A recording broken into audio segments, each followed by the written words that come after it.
Soy Manuel ne solulu si maile fafofonga o Tala yo Vaifanua alau Samoa Entertainment TV mol nei fo solulu. Ona le malama. E le itu faina. O le wala umar tala tu pe itu faina lava. O le si mea. O le tulanga le na fia fasili to le ua ta ua le mele yasium. Wale no ta ua. O le umanino sa longa. Lo le fon tala te vai peina sa longa. O la kufa. Wai ko ko pega kami tskau yo. Ya. Alo se soa mama mai la. Lo va solo ku fa ku pe o mai uma. Eu tanga inga uma msafaka. O le uma tu le le. Allo. O que le pa men ko pisa e for ku pe safaka ele ko fa o ya. Ya. Leo ya safaka ye le fionga le di fai pule. Leo fa ma va ngai ya le fela fe na pa lo te le titu. Fa kasi ai ma le tu malo safata. O makwa ka o pe lang kong. Fo fanga o malva malo. Il kupela wala ni ko pisa ye te le o ma fai. Ya. O fai se ma o fio ma gangalo pa o livro se la utanga. O sa. Fe me ai fa pia. Ale mene no ila fam talanga. O le tupelea o sa no anga le mai ngele malo usila. Ngai fio mai la ko fai el tio. Pa o le kupe ma wa Samoa le. Le o folo me si Ale mena le fa tuai. A fai mo si ko mo Samoa to. A wale va ngoko ko o toi wota Samoa. Malia fenore suyo fale tonu kala ku. Moli maule fai pule ano ma ta sila wofo fono to e pia la wofo. Le mta o pule fina wone il fai pule fale ata tolu le la pule limoni ayafi. I malianga tanga to le tu malo sa fata e saini pe ama wala to se le ni le tawi. O le ngoto le va so el ngata fale ni usile le manwanui I lo la to ngata fale. Le ala o te fa maunia. O isi na mai ma pepa ia ka sing. Mas fa tuanga. Ona la fa mai ni si fai o pole o le pepa na mai maratu. Ai saini lo. Wa mutalo I eletto e mossi so so. O puga la mai ko o fe mai na mai fsi mai. Po la so to. O ko pule o to. Al menino na man na mon tau. E a fese lau le sa fese lau. O le lau ba wa. Malia mai le fese lau mon tu puga. Le to fa po istanga. O ia inga fai el palmene ia na me sa amal fa mauni o atul mota. Fa tonu nei le fiunga te ta el malo. La ulen mali topla te vale o te force schmidt le committee. O fianga I mali tu faina o tu pe sa fata. I se fa mani nongo le mta upunangia. E fa fonga mal te fono mal committee. O lo ngafa mal lufi lufina tu pe le. E le te tau na yeise me Leilua el malo ia inga ina vea. Ango ila le puna meltu inga mele fa tupu a fa lo ataua. Ma ese el tau mo fai el malo I fina o tu pe fa bopo. Alela ave tupe fa saini tanata o mali li eleto ma o se stupe. Au fenga te telefono ma tato committee so si sile foi fa I fa matalanga ia mai ele tar fengai. Ma so mai la fa mambonga pesa o la mele. A mai fa mambonga ta pala o fenga fo tele mai fa mambonga tu inga saini la nei fe mai to ainga. O le fa pe mai a saini lo eleto e Moses fa mamia. O ila le va manu alta tomta o le fai. Ese le negotiation le fa sanga ile malo mo le pui le tunu ato ma to ingata me sanga la le tu le fa lo ato wel fe me asaini lo le sema ole fa to nunga na alta to committee mo di mesto li poti va bel capenete telefono il capenete te ma me fa me la malta pule Le fionga palmia la ule mali toa. Ai ni so Tala.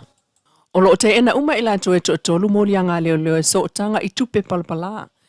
E tolu sfulu molianga tupe palpala lo molia ye leo le to lua ya o fiai. Fred Oliver Jr. papali ima James tui sava I luu atua. Male tamai tai o Nakita Annie e tasilo na molianga o whainga whaala atua. Le mta upulenta to awa yau tuail fam sinonga whaitu malo ile son nafi. O le isi le vaenga o susu e ngai maa salomia ye isa so tanga il whaala lavelen tupu mai Vietnam. Beita il fam sinonga whaitu malo I lumol fam sino le sunga pali I lala toro sela pali na yesau no la fa se ane ai mo lianga I o le money laundry. I le fam sinonga mawalunga I le vaias fau. O ina fo ia mawai le avanoa mo tal sanga te Tala. Mai lo ia ale I tu te. Fai malo matu mua Matthew le msiam fui mono se fo ainu. Vanga na aina kita o lo Tala I tua I lalo ai inga masani ai. E pe o tau fio pe pamlanga ma le saini lo fiso leo. Pei tai lo te ena e lato umanei mo lianga leo ma fatulanga I le aso o le whamsinonga i le sulfa i le sulvalu se tema lua o luono. O toi tu atu le sa lua se fulu iwo i uni e wala wale mta upu, a se vaenga o li ilena tau fia mai leo leo i suenga, o le lanto polkalame say no to drugs, leo lo whaanga solo i pea. O le amatanga o le vai asunei lena wala a wale mta upu, David Tumanu wao pole leo potasi. O leo sa whainga lea leo leo i potasi fa lea lili lwa vea leo songa fua i o natua, na maua tuai David o moe, ma fasi fa amo ai leo leo lea ata li e au nua masona malama i se mafu anga. O le maota o le ainga lea na langa masaili peitai, o le tu noa mautu i tua maota e whai mawhale moe o le au whai ngā luenga. Na mawaile ato leisi tama o le au whai ngā luenga le pepa o fuala au whaasaina. O le whasia leo ma awhia ai fōlinga o David lea o lo ngona ai le whaasea alo na ainga.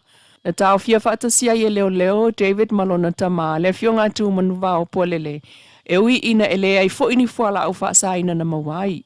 Vanga na ai lana la au malo si leo ai le whanua.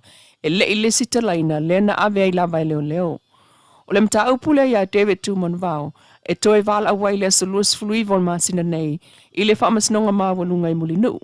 Oro o ia te ena umamolianga leo ma ua tanga i fo ilona ainga. Ia a fianga o le atali i mai sa wanga a leo le na wha o lima iai. Inisio Tala, Elena o St. Paul's Academy ECE ma le aonga tulanga lua mo whana ua lala i li tūmalofa le atalua ma le tolu. E au fiai matafa ingata. Ua fesosoani ma iai le ASI, Applied Scholastic International. Ua whailo mai fo i le fionga le ministawa o ngā ai ono Alec Eke Roma. I lana i tū lau. Lana whelo inga le na maua ma le President neo le ASI, Christine Curson. Ma tala no ai le lato lango mai i meta wa o ngai Samoa. Whaata si ai ma le fesosoani wha awau mua tina ina o tātou whaia onga e ala i mata upu whaale o onga. O lo lato wofo mai i Samoa ma tonu o Amerika. Peitai o le kolisi o lata wa sifo le isifo ia onga ua ta pena mai i le ASI mo le atina ina il whai ungol tausanga nei. O whapaanga nei lango nei il whaafitai i peona ta ua le minista, ona o le lato whaata ua au mai i le atina ina o le tomai ia onga i le tunu. E le ngata il whaalau tele o tomai o whanau, ma whai a onga, ai ofa le a onga. Inisi o Tala e iwa sfulfa afe, ono se lau lusulfa Tala i le tausanga, le totongi o awa no whai ngā ruenga o le mtanga ruenga o le Family and Social Affairs, po le mtanga ruenga o a inga leo le asui ai le ingoa, o le mtanga ruenga o tinam tamai tai. O awa no whai ngā ruenga lea ua whaalau ilo mai nei il komisi o tangata whai ngā ruenga le malo, mo ofisa sili lango e to alua, i le vaenga o le Coordination and Community Engagement, ma le ofisa sili lango, mo le vaenga Women, Men and Gender Development. O awa noa ia e whaakone kalate ta i tolu tausanga i lalo le vaenga tolu tasi o le Public Service Act lua o wha. Mai tapuni ai tal sanga i le aso whareilo le vai aso fau, le aso tolu o iulai. Wa mataun ta pena ofisa malanga i le tunu e taliatu i mana onga o tangata, o lo fia nofo mau i Australia. Le ai a matauna ta Tala i a awa noa le kota al malo Australia. I le masina fau a Samoa mua iulai lo o luono. O ta uel pulengo le Immigration Consultant i le maota sa ia i le maketi vai tele. E tele la vama noa e mawai nofo mau i Australia, pe aso solo le tal sanga i lunga, o le vaenga e mawai le anga waa, e tu sama le tolu wafe awa noa mua tunu o le pasika e au fia i ma Temo Leste. E iai lava le awa noa whaapitua mo tangata o Samoa, e talo sanga i mo nofo mau, ngā lue ma nofo i so se vaenga o Australia. Le awa noa na ele e se sponsor e mana o mia pe a manu malo, i le sei. O isi awa noa lo anga waa fo iai Samoa o le Seasonal Worker Program ma le Pacific Labour Scheme PLS. Le awa noa na whaita wafe tangata i anga waa iai. Sau noa le pulo le Immigration Consultant le sasunga lawa fia Katie Mo Nanu i anga waa fo i tangata Samoa i talo sanga i lalo tomai whaapitua le uasilia le fitu sfuruafe tala Australia i le tausanga le totongi. Tala na yo Vaifanua lau Samoa Entertainment TV mai apia nei fo e salulu ai tulilo mai tala ole tai au ile stofia tai au.